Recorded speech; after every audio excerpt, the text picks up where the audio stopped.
Assalamualaikum warahmatullahi wabarakatuh. Alhamdulillahirabbil alamin wa bihi nasta'inu ala umurid dunya waddin. Wassalatu wassalamu ala sayyidina Muhammadin wa ala alihi wa ashabihi ajma'in. Pada kesempatan kali ini, pertemuan kali ini kita akan belajar mata pelajaran fikih kelas 9. Mata pelajaran fikih kelas 10 Madrasah Aliyah, yaitu materi fikih dan perkembangannya, sejarah fikih dan perkembangannya. Tentunya tujuan pembelajaran kita pada kesempatan kali ini adalah peserta didik dapat menjelaskan konsep fikih dalam Islam. Peserta didik dapat menguraikan tentang ruang lingkup ilmu fikih.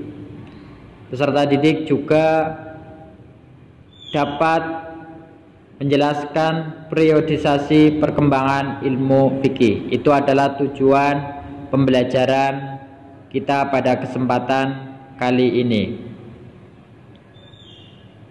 Kita awali belajar kita dengan membaca basmalah bersama-sama.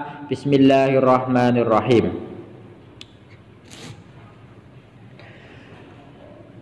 Jadi, sejarah fikih dan perkembangannya. Dalam agama Islam terdapat 3 bagian yang sangat urgen dan tidak dapat terpisahkan antara satu dengan yang lain. Yaitu yang pertama adalah ilmu tauhid. Apa itu ilmu tauhid? Yaitu ilmu atau hukum atau peraturan-peraturan yang berhubungan dengan dasar-dasar keyakinan agama Islam, yang tidak boleh diragukan dan harus benar-benar menjadi nilai keimanan. Itu adalah ilmu tauhid. Misalnya peraturan yang berhubungan dengan zat dan sifat Allah Subhanahu wa ta'ala, yang harus iman kepadanya, iman kepada Rasulnya. Ini kemudian tertuang dalam rukun iman. Yang kedua adalah ilmu akhlak. Apa itu ilmu akhlak? Yaitu ilmu atau peraturan-peraturan yang berhubungan dengan pendidikan dan penyempurnaan jiwa, seperti himbauan agar berbuat benar, harus memenuhi janji, harus amanah, dan dilarang berdusta dan berkhianat. Itu adalah masuk dalam kategori ilmu akhlak. Yang selanjutnya ilmu fikih. Ini yang kemudian nanti akan kita bahas. Ilmu fikih yaitu peraturan yang mengatur hubungan manusia dengan Tuhannya dan hubungan manusia dengan sesamanya. Konsep fikih dalam agama Islam itu bisa dilihat dari pengertiannya. Kata fikih adalah bentuk dari kata fikhun, yang secara bahasa berarti fahmun amik, pemahaman yang mendalam.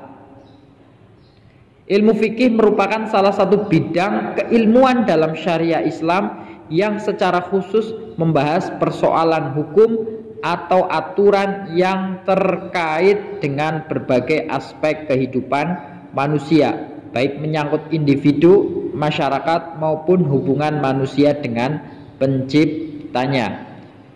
Definisi fikih secara istilah mengalami perkembangan dari masa ke masa, sehingga tidak pernah bisa ditemukan satu definisi yang tunggal.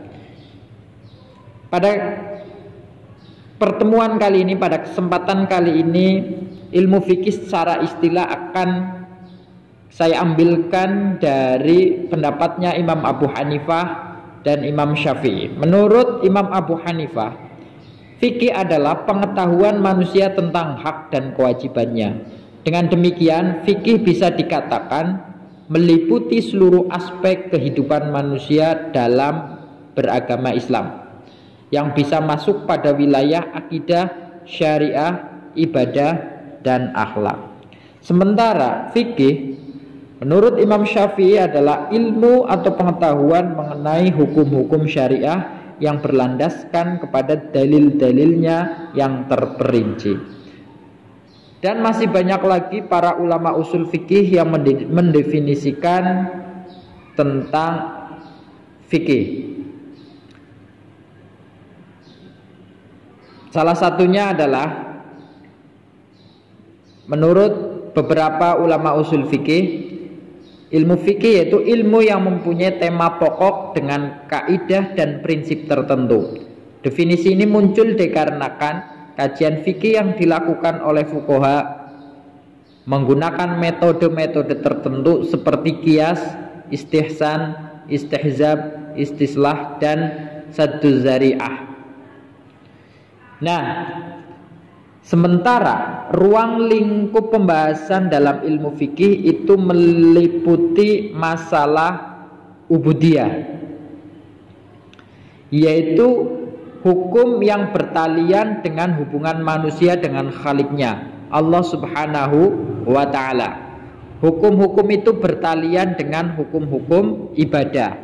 Yang kedua yaitu masalah muamalah, itu hukum-hukum yang bertalian dengan muamalah, hukum-hukum yang mengatur hubungan manusia dengan sesamanya, baik pribadi maupun kelompok dalam segi transaksi finansial. Dan yang ketiga yaitu masalah hukum-hukum munakahat atau munakahah pernikahan. Ini sering juga disebut dengan hukum kekeluargaan, al-ahwal asy-syahsiyah. Hukum ini mengatur manusia dalam keluarga baik awal pembentukannya sampai pada akhirnya. Dan yang terakhir hukum jinayah atau hukum perdata, yaitu hukum yang mengikat manusia dengan kehidupan sehari-hari dalam berbangsa dan bernegara. Keempat hukum Islam inilah yang dibicarakan dalam kitab-kitab fikih dan terus berkembang hingga saat ini. Nah, untuk selanjutnya terkait dengan periodisasi perkembangan ilmu fikih.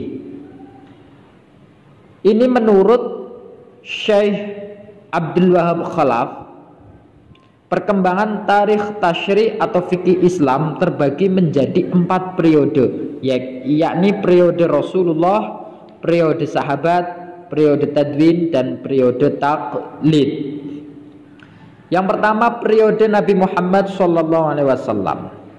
Tarikh tasyri' Islam atau sejarah fikih Islam pada hakikatnya tumbuh dan berkembang di masa Nabi, karena Nabilah yang mempunyai wewenang atas dasar wahyu untuk mentasyri'kan hukum dan berakhir dengan wafatnya Nabi Muhammad SAW.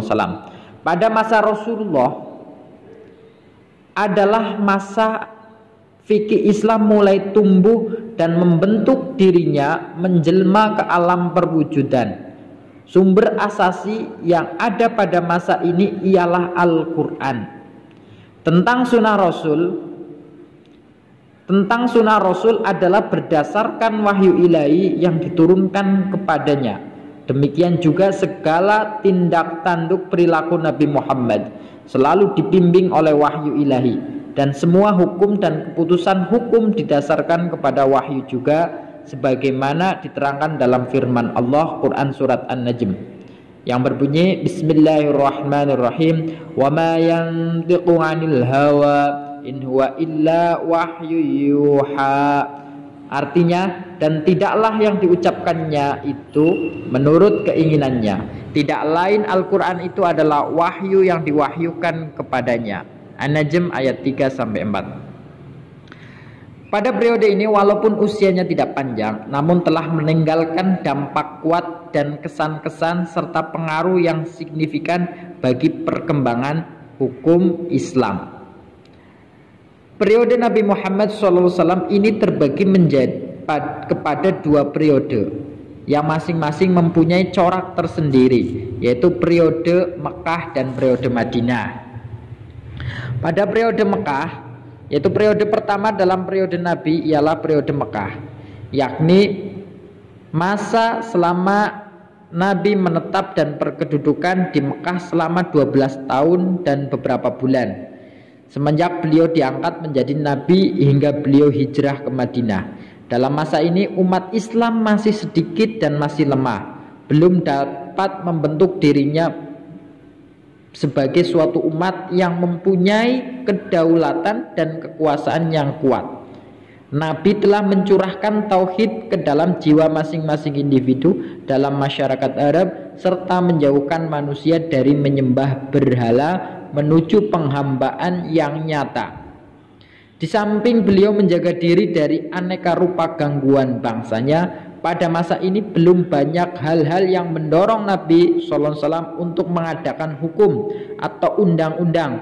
Oleh karena itu tidak ada ayat-ayat hukum di dalam surat Makkiyah seperti surat Yunus, Ar-Ra'du, Yasin, Al-Furqan dan sebagainya. Kebanyakan ayat-ayat Makkiyah berisikan hal-hal yang orientasinya akidah, akhlak dan sejarah. Jadi pada masa periode ini, periode Mekah ini, orientasi fokus utamanya ada pada masalah akidah, akhlak dan sejarah. Belum banyak hal yang mendorong untuk mengadakan hukum atau undang-undang yang mengatur hubungan antara sesama. Tetapi lebih banyak dalam periode Mekah ini kebanyakan ayat-ayatnya yaitu yang orientasinya masalah akidah, akhlak dan sejarah. Sementara pada periode Madinah, periode kedua dalam periode Nabi ialah periode Madinah ini, yakni masa di mana Nabi telah berhijrah ke Madinah dan menetap di sana selama 10 tahun sampai beliau wafat. Dalam masa inilah umat Islam berkembang dengan pesatnya dan pengikutnya terus-menerus bertambah. Nabi mulai membentuk suatu masyarakat Islam yang berkedaulatan. Karena itu timbullah keperluan untuk membentuk syariat dan peraturan-peraturan bagi masyarakat guna mengatur hubungan antar anggota masyarakat satu dengan lainnya dan hubungan mereka dengan umat lainnya dalam tatanan kehidupan sehari-hari. Sehubungan dengan hal tersebut maka disyariatkanlah hukum-hukum perkawinan, tolak, wasiat, jual beli, sewa, hutang piutang dan semua transaksi. Demikian juga yang berhubungan dengan pemeliharaan keamanan dalam masyarakat. Dengan adanya hukum kriminal dan lain sebagainya, karena itulah surat-surat Madaniyah seperti surat Al-Baqarah, Ali Imran, An-Nisa, Al-Maidah, Al-Anfal, At-Taubah, An-Nur dan sebagainya banyak mengandung ayat-ayat hukum di samping mengandung ayat-ayat akidah, akhlak dan sejarah dan lain-lain. Dengan demikian dapat disimpulkan bahwa selama periode Mekah hampir tidak didapatkan indikasi yang berarti, karena masa ini merupakan masa pembentukan pondasi ketauhidan Islam. Nah, selanjutnya periodisasi perkembangan ilmu fikih yaitu pada periode sahabat. Periode kedua ini berkembang pada masa wafatnya Nabi Muhammad SAW dan berakhir sejak Muawiyah bin Abi Sufyan menjabat sebagai khalifah pada tahun 41 Hijriah. Pada periode ini hiduplah sahabat-sahabat Nabi terkemuka yang mengibarkan bendera dakwah Islam. Pada periode ini juga wilayah Islam sudah semakin meluas yang mengakibatkan adanya masalah-masalah baru yang timbul. Oleh karena itu tidaklah mengherankan apabila pada periode sahabat ini pada bidang hukum ditandai dengan penafsiran para sahabat dan ijtihadnya dalam kasus-kasus yang tidak ada nasnya. Di samping itu juga terjadi hal-hal yang tidak menguntungkan, yaitu perpecahan masyarakat Islam yang bertentangan secara tajam. Kemudian selanjutnya ada pada periode tadwin, yaitu periode pembukuan. Ini diawali pada Daulah Abbasiyah. Masa Abbasiyah ini disebut juga masa Mujahidin dan masa pembukuan fikih, karena pada masa ini terjadi pembukuan dan penyempurnaan fikih. Pada masa Abbasiyah inilah yang dimulai dari pertengahan abad kedua Hijriah sampai pertengahan abad keempat ini muncul usaha-usaha pembukuan al-hadis, asar sahabat, dan fatwa-fatwa tabi'in dalam bidang fikih, tafsir, usul fiqh, dan sebagainya. Pada masa ini muncul pula mazhab-mazhab fikih yang banyak mempengaruhi perkembangan hukum Islam. Di antaranya yang pertama mazhab Imam Abu Hanifah, yang kedua mazhab Imam Malik, yang ketiga mazhab Imam Syafi'i, dan yang keempat mazhab Imam Ahmad bin Hambal. Dan yang terakhir dari periodisasi perkembangan ilmu fikih adalah periode taklid, yaitu sejak akhir pemerintahan Abbasiyah tampaknya kemunduran berijtihad sehingga sikap taklid berangsur-angsur tumbuh merata di kalangan umat Islam. Yang dimaksud dengan masa taklid adalah masa ketika semangat himmah para ulama untuk melakukan ijtihad mutlak mulai melemah dan mereka kembali pada dasar tasyri' yang asasi dalam pengistimbatan hukum dari nas Al-Quran dan As-Sunnah. Adapun sebab-sebab taklid itu secara umum disebabkan oleh keterbelakangan akal pikiran sebagai akibat hilangnya kebebasan berpikir. Sikap taklid disebabkan pula oleh adanya para ulama saat itu yang kehilangan kepercayaan diri untuk berijtihad secara mandiri. Mereka menganggap para pendiri mazhab lebih cerdas ketimbang dirinya. Nah, sementara aktivitas ulama di masa taklid itu, pada masa taklid bisa juga disebut masa para fuqaha mempropagandakan mazhab dan aliran mereka masing-masing. Mereka menulis kitab-kitab yang menjelaskan keistimewaan imam mereka masing-masing dan memberi fatwa pula bahwa orang yang bertaklid tidak boleh menggabungkan mazhab satu dengan mazhab lainnya. Pada masa ini kitab-kitab para ulama mazhab dapat dikategorikan pada 3 kelompok, yaitu matan, syarah, dan hasiyah. Matan adalah kumpulan masalah-masalah pokok yang disusun dengan bahasa yang sederhana dan mudah. Syarah merupakan komentar dari kitab matan agar lebih terperinci. Sedangkan hasiyah adalah komentar dari syarah yang dirasa masih perlu dijabarkan atau diperinci kembali. Nah, itu semua adalah sejarah fikih dan perkembangannya.